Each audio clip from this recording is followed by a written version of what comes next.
안녕하세요. 빠무라목도빠입니다. 구독과 좋아요, 알림 설정, 회원가입 부탁드리겠습니다. 어제 새벽에 미국 8월 CPI 전년 대비 2.9% 상승이라는 물가지표가 나왔습니다.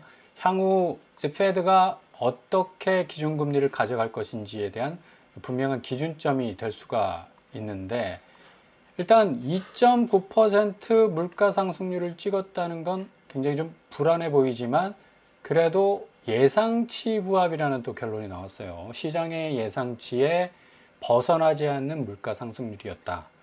2025년 1월에 3.0% 찍었다가 2.8, 2.3, 다시 살짝 고개를 들면서 8월에 2.9% 찍었지만, 이게 CPI 상승률이 뭐 급격하게 뭐 올라가거나 혹은 뭐 떨어지거나 하는 그런 어떤 모습은 거의 보이지 않고요. 4월 달에 좀 굉장히 많이 하락했다가 거의 비슷하게 횡보하는 그런 어떤 모습을 보여주는 것 역시 앞으로 이제 트럼프가 계속적으로 파월에 대해서 기준금리를 빨리 인하하라라는 그런 또 다급한 신호를 계속해서 줄 가능성이 아주 높아 보이고요. 뭐 연준 입장에서도 지금 뭐 계속적인 동결 입장 뭐 확고하게 유지해 왔는데, 이렇게 물가지수, 경제지표, 고용지표 자체가 그닥 관세 폭풍의 영향을 미국 자체 시장에서는 많이 받지 않는 걸로 나타나고 있기 때문에, 그리고 또 중요한 게 예상치 부합. 그러니까 리스크가 있느냐 없느냐는 결국 시장의 예상치 아닙니까? 이 예상치 안에, 가두리 안에 딱 들어가 있으니까 그만한 어떤 이 시장의 변동성이 적다. 고율 관세에도 불구하고 이제 물가 급등이 없다는 걸로 판단이 나게 된다면, 뭐 결국에 가서는 기준금리 인하할 수 있는 하나의 시발점이 될 수도 있고, 지금 신규 실업수당 청구 건수가 4년 내 지금 최대치를 찍고 있고, 이게 고용지표가 예상보다 많이 나오지 못하면 어쩔 수 없이 중앙은행이 유동성을 확대해서 시장의 경기를 좀 살려야 되거든. 그래서 연내 금리 인하 폭이 더욱더 확대되지 않을까라는 예측이 나올 수밖에 없는 거죠.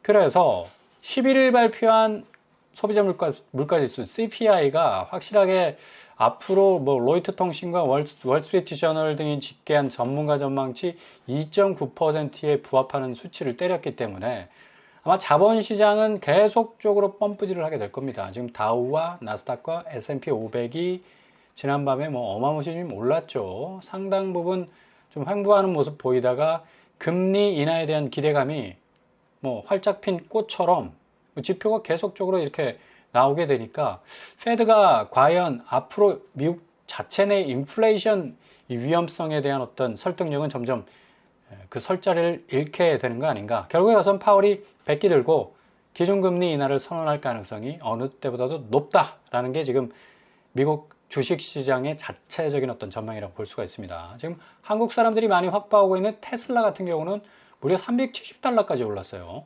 와, 6% 이상 올랐네. 이 테슬라 주식 가지고 계신 분들 축하드립니다. 이 테슬라가 이제 400선 고지를 지금 노리고 있는데, 이미 이제 전기 자동차 부분에서 이제 로봇으로 이제 가고 있는 거죠.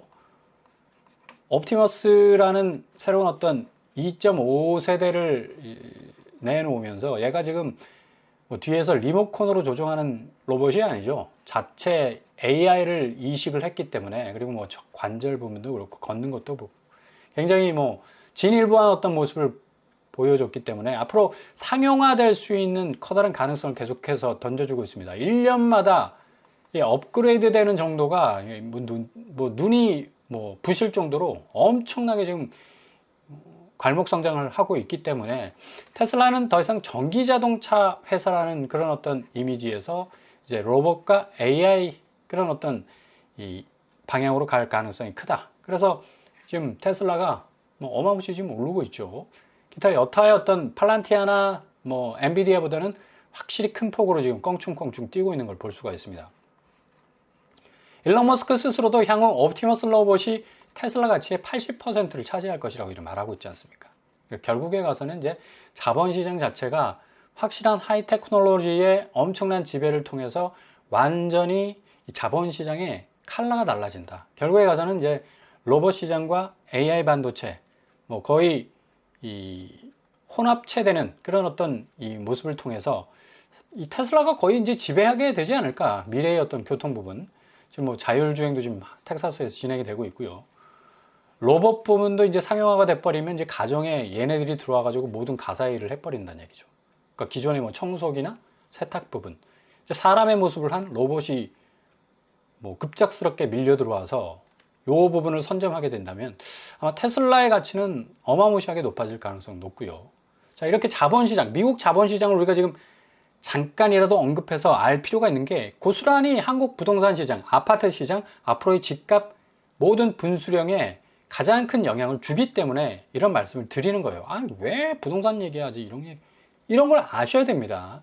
이게 미국의 날개짓, 나비의 날개짓인데 결국에서는 태풍의 눈이 될 수 있는 게 한국이라는 얘기예요. 고스란히 경제적 함수 관계에 놓여 있기 때문에 벗어날 수가 없다. 그리고 또 주목해야 될 부분이 도지코인이 ETF 출시. 그러니까 밈코인이라는 게 뭐냐면 그냥 재미로 만든 코인이야. 그냥 한번 내볼까 하고 낸 코인인데 얘가 지금 ETF 출시를 지금 앞두고 있어요. 이거 굉장히 혁명적 사건입니다. 그러니까 기존의 알트코인, 뭐 XPR 같은 경우는 뭐 당연히 ETF 뭐 갈만한 그런 어떤 가치를 가지고 있는 그런 코인들이니까. 근데 이런 밈코인들이 아마 최초가 될걸요? 최초 밈코인 중에 ETF 출시를 앞두고 있는 코인이 되는 아주 뭐 획기적 일이 일어났기 때문에 상장지수 펀드 ETF가 현지 시간 11일 미국에서 출시가 되는데 이게 하루 정도 더 늦추게 된 것 같아요. 12일 정도에 출시가 되면 고래들이 이제 뭐 들어와서 좀 더 살아라는 어떤 시그널인 것 같기도 하고 지금 뭐 엄청나게 지금 도지코인이 지금 이 자본시장의 이 시스템 자체를 흔들 만한 어떤 변화를 줄 가능성이 높다. 이런 영향 때문에 이제 비트코인이 1억 6천까지 올랐고 도지가 지금 367원까지 올랐습니다. 거의 5%까지 올랐는데 ETF 출시가 12일 날 되버리면 이게 2배까지 뛸 가능성도 있어 보이고 아무튼 가상화폐는 리스크가 굉장히 큰 곳입니다. 그러니까 섣불리 진입했다가는 그냥 깡통 찰 수 있어. 조심하셔야 돼요. 조심은 하되 자본시장 자체가 이렇게 이제 완전히 가상화폐 쪽으로 기울어져 가고 있다. 라는 걸 볼 수가 있죠. 이 가상화폐가 계속적으로 발전을 하게 되고 현물자산, ETF까지 이제 이르게 된다는 건 결국 올드한 자산 시장, 한국의 대표적인 아파트 시장 가치 자체가 이제 완전히 쓰레기통에 처박힐 가능성도 아주 높아진다라는 반대적 어떤 팩트들을 고스란히 보여주고 있다는 얘기죠. 자, 코스피도 이제 3,300선 넘어서고 있습니다. 이제 3,500선까지 뭐 기대를 하고 있는데 외국인이 5천억 가량 지금 오늘도 순매수로 돌아서서 열심히 사주고 있네요. 일단 관세 영향도 있고 또 여러모로 환율, 금리, 뭐 부동산 부분도 있지만 외국인들이 일단 긍정적으로 한국 시장을 바라보는 것 같아서 한국 시장이 상당히 좀 날개를 달 가능성도 높은데 연내 3,500 갈 수도 있다라는 그런 어떤 소식들도 들려오고 있죠. 이런 식으로 미국의 어떤 자본시장, 한국의 자본시장의 변화는 결국 아파트에 물려있는 65%에서 70%에 달하는 국민의 모든 현금들, 자본들이 이제 이쪽으로 머니 무브를 할 수 있을 가능성이 굉장히 높아졌다는 걸 볼 수가 있겠고 근데 지금 이렇게 좀 분위기 잘 나가다가 지금 암초가 딱 걸린 게 있죠. 지금 미국 경기가 불확실성에 걸려 있고 지금 관세 부분입니다. 미국 관세가 올해 한국 경제 성장률 0.45%, 내년에는 0.60% 정도 타격을 가할 수 있다. 한국은행이 9월 통화신용정책 보고서에 지금 드러내고 있는데 성장률 부분에서 이 관세 영향 때문에 굉장히 지금 난감해할 수밖에 없습니다. 지금 일본은 27% 자동차 관세가 15%로 오는 9월 16일부터 이제 실시가 되고 우리나라는 고스란히 지금 25% 계속 물고 있어요. 그러니까 한국 자동차가 굉장히 수출 우위에서는 일본 자동차를 좀 이 가격 면에서 누르고 갔었는데 이게 오히려 이제 역전 10% 이상이 벌어져 버리니까 이 자동차 업계가 굉장히 난감해질 수밖에 없다. 지금 정책실장까지 나와서 이제 뭐 이대로는 마스가가 어렵다고 조선업을 어떻게 좀 협력 차원에서 좀 해나가려고 했는데 지금 이게 3,500억 달러를 지금 우리가 사인을 해줘야 되는 그런 어떤 입장에 있으니까 이거 굉장히 난감할 수밖에. 왜? 지금 이게 우리나라 외환보 요구가 4천억 정도 됩니다. 근데 미국 쪽에서 한 3,500억을 요구를 하고 있으니까 이거 그냥 사인해 버렸다가는 한국의 외환보 요구가 그냥 증발될 수밖에 없다는 얘기입니다. 그죠? 그러니까 굉장히 이 신중하게 좀 접근해야 될 어떤 스탠스를 취해야 되는 건 당연한 거고, 지금 이 이유 때문에 지금 일본과 한국의 자동차 경쟁은 10% 정도 이제 출발선이 이제 다르게 전개가 되기 때문에 성장률 차에서 상당히 좀 난항을 겪지 않을까라는 그런 어떤 예측도 해볼 수가 있겠고요. 지금 단 변수는 지금 미 대법원이 이 관세에 대한 어떤 이 트럼프의 입장을 판결 2심에서는 여러모로 뭐 좀 모호한 판정이 나왔었는데 이제 대법원에 가서 최종적인 이제 판결이 나오게 됩니다. 트럼프가 이제 빨리 재판하라라는 요청도 있고 대법원이 이제 관세 변론 뭐 속도를 지금 내면서 올해 연말까지 이 관세 부분의 판결이 어떻게 날지가 관건이 되는 거죠. 관세 무효해버리면 이제 우리는 3,500억 달러에 사인해줘 버리면 이제 완전히 호구되는 거고, 이게 또 그냥 대통령 입장대로, 트럼프 대통령 입장대로 승인을 해주게 된다는 그런 판결이 나오면 또 이 관세 협상은 굉장한 또 난항에 겪게 될 거고, 상당히 지금 이러지도 못하고 저러지도 못하는 그런 상황 속에 있습니다. 정책실장 말대로 관세 협상에서 합의한 3,500달러 이 교착 상태에 있는 거고, 지금 일본산 자동차는 16일부터 15%로 낮아질 것으로 보이고요. 여전히 한국 자동차는 25%. 그러니까 좀 상당히 열의 상태에서 일본과 경쟁하게 되는 그런 어떤 이 시간적 차를 얼마나 좀 좁혀 나갈 것인가, 이것도 지금 관건이 될 것 같은데, 이런 식으로 계속적인 어떤 관세 영향 때문에 성장률이 낮아지게 된다면 지금 잘 나가고 있는 코스피 코스닥 시장도 어느 정도 영향을 받을 수밖에 없는 거고요. 요 여파는 고스란히 지금 집값 부분에 엄청난 영향을 끼칠 겁니다. 지금 다시 뭐 집값이 뭐 반짝 오를 가능성이 높다, 우상향으로 간다, 다시 반등한다, 이런 여러 가지 이야기들이 나오고 있는데, 그동안에 이제 금리 인하 분위기 때문에 여기 이제 편승을 해서 상당히 집값 자체가 고점에 물려 있었죠. 근데 지금 금리 부분도 건드리기 힘든 한원이고, 지금 시중은행도 주담대를 계속적으로 지금 올리고 있고, 지금 미국의 페드가 아무리 뭐 경제 지표가 많이 좋게 나온다 하더라도 갑작스럽게 금리 인하를 연속적으로 할 수 없는 또 상황에 처해 있기 때문에 집값은 역시 부동산 시장의 자금 여력이 굉장히 많이 딸려 있다. 굉장히 부족한 그런 상황이죠. 그렇기 때문에 앞으로도 집값 추이는 시장의 예상처럼 뭐 시장의 바람이지 계속적으로 올라간다는 그런 어떤 시그널, 사인들은 앞으로 상당 부분 현실적 거래에서는 굉장히 많은 어떤 거래 하방 압력을 받을 것으로 보인다는 얘기입니다. 뭐 뉴욕 증시가 금리 인하 확신하면서 사상 최고치를 마감해서 뭐 다우존스가 이렇게 올랐다고 했지만, 반대적으로 볼 때 한국 부동산 시장은 여전히 자기만의 어떤 리그 안에서 근거 없는 가치를 계속해서 쌓아 올리지 않았습니까? 이게 그 자체로 이 대통령 말대로 끊임없는 투기가 그동안 부동산 시장에 근거 없는 가치들을 계속해서 쌓아왔기 때문에, 이거 일시적으로 대외 변동성이 이렇게 어마무시하게 지금 첩첩산중처럼 쌓여있는데 이게 빵 터져버리면 부동산 시장 일시적으로 붕괴될 수밖에 없습니다. 단기적으로 50% 반토막 날 가능성이 많기 때문에 국가 경제 자체가 완전히 무너질 수밖에 없잖아. 그러니까 이쪽으로 땡겨와야 된다는 얘기예요, 자본을.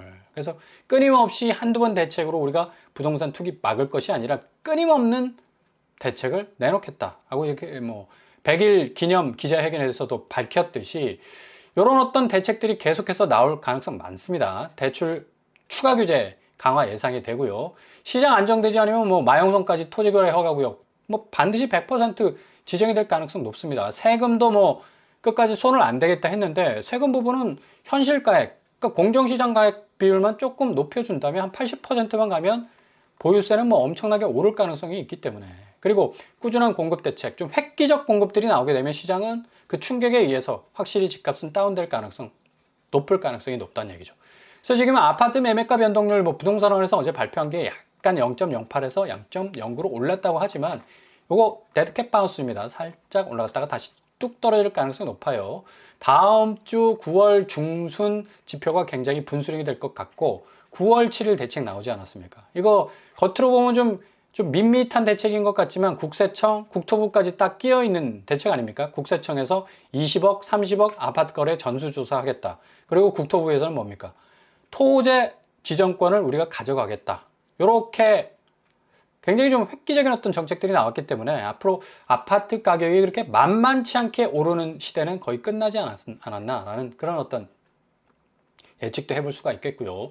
국토부 장관도 스스로 뭐 LH가 어떻게 앞으로 아파트를 질 수 있겠느냐? 이거 LH가 혼자 짓는 거 아니지 않습니까? 그러니까 시공 능력 50위권까지 확대를 하겠다는 얘기입니다. 옛날에는 뭐 대형 건설사 10개 가지고 뭐 20개 가지고 했는데 그러다 보니까 뭐 택지값 올라가, 아파트값 올라가, 분양가 올라가지 않았습니까? 그러니까 50위까지 확대를 하면 77%까지 참여할 수 있다라는 그런 어떤 결론도 나올 수 있기 때문에 30위권이 2024년, 그걸 올해 2년 동안 분석해 보니까 65%인데 요거를 50위권까지 확대해 나가겠다. 77%에서 80% 이제 유인책을 쓰겠다 이거죠. 그래서 LH의 시공 능력을 조금 더 향상시키겠다는 어떤 이 마스터 플랜도 나왔는데 앞으로 이런 공급 부분이 얼마나 현실화 있는 공급을 만들어낼 것인가에 따라서 앞으로 집값 추이도 이제 바뀌게 될 것으로 보이고요. 지금 시중은행이 비상하게 돌아가죠. 앞으로 집값 추이가 자기들이 잡아놓은 이 담보 가치가 상당 부분 하락할 가능성도 크고 앞으로 대외적 변수 때문에 자기 자본금 확충을 위해서 지금 연수원들 매각 추진을 하고 있어요. 우리은행 같은 경우는 그러니까 자사에 딸린 여러 가지 땅, 건물들을 지금 계속해서 팔고 있다는 얘기입니다. 안성연수원 매각 결정을 했고요. 최소한 400억 수준 확보를 하게 되겠죠. 팔리게 되면. 그리고 KB 역시도 부산 오시리아 호텔 매각을 추진했는데 이게 무산이 됐어. 그러니까 그만큼 지금 부산 부동산 자체도 분위기가 안 좋기 때문에 뭐 지난해 말부터 추진한 부산 오시리아 호텔 매각 절차 결국 뭐 중단할 수밖에 없었는데 KB도 굉장히 갈 길이 지금 급해졌다는 걸 고스란히 지금 보여주고 있고요. 이런 식으로 지금 시중은행이 자산 매각을 통해서 현금을 확보하고 있다는 얘기는 앞으로의 리스크를 확실하게 대비하겠다는 그런 의미로 볼 수가 있습니다. 자기들이 담보로 잡고 있는 모든 서울 아파트, 비수도권 아파트들 요거 이게 거의 폭락하게 되면 금융권도 엄청난 위기가 오겠죠. 이런 시대가 분명히 올 것이다라는 것도 좀 어린 짐작으로 좀 가늠을 하고 있는 그런 어떤 느낌적 느낌도 들고요. 일단 매매 시장, 송파구, 광동구, 양천구, 영등포구, 송파구. 결국 단기간 안에 올랐던 아파트 가격들이 지금 3억 이상 떨어져 나가고 있다는 건 상당히 유의미한 그런 어떤 거래가라 볼 수가 있겠고, 송파구 리센츠 금호올림 3억 7천, 3억. 거의 27% 정도 떨어져 나가고 있습니다. 송파구의 아파트 거래량은 31건으로 그치고 있죠. 앞으로 더 하락할 가능성 크다. 그리고 강동구 고독 아르테온 4억 5천, 그라시움 4억 1천만 원. 4억 정도 지금 이상 하락하고 있는 강동구 아파트 시세. 강동구의 거래량은 43건에 그치고 있네요. 지금 거래량이 거의 이제 거래가를 가늠할 정도로 그 정도로 이제 척도가 되고 있다는 얘기 고스란히 보여주고 있습니다. 양천구 역시도 뭐 단기간에 올랐던 목동 센트럴 아이파크가 3억 8천, 1단지 3억 4천, 목동 파크자이 3억 1천만 원. 3억 이상 지금 하락하고 있는 추세를 가고 있네요. 양천구의 거래량 역시도 28건. 그러니까 거의 모든 단기간 안에 올랐던 이 거래 지역들은 50건을 못 넘어 지금 기본적으로 거래량이. 뭐 500건, 800건 하지 않았습니까? 영등포구도 뭐 단기간 안에 오른 곳. 영등포 프루지오 3억 1천만 원, 4만 3억, 현대삼차 2억, 3억 가까이 지금 떨어져 나가고 있습니다. 이 3억이 굉장히 유의미한 게 앞으로 이제 5억 쪽으로 파이가 떨어져 나가게 되면 확실한 어떤 조정기에 들어와 있다는 것을 분명히 알 수가 있는 거고, 영등포 거래량도 이제 23건에 그칩니다. 이렇게 거래량이 완전히 쪼그라든다는 사실 자체가 앞으로 부동산 시장의 거래가가 엄청나게 출렁거릴 가능성이 높다라는 걸 이미 선제적으로 다 보여주고 있다는 얘기예요.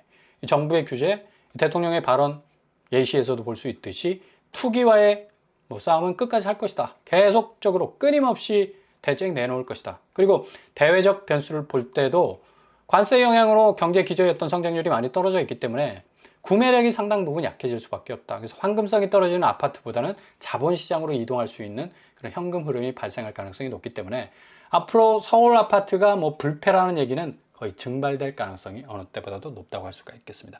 9월달, 10월달 좀 잘 들여다보시고 터닝 포인트 잘 잡으실 수 있길 바랍니다.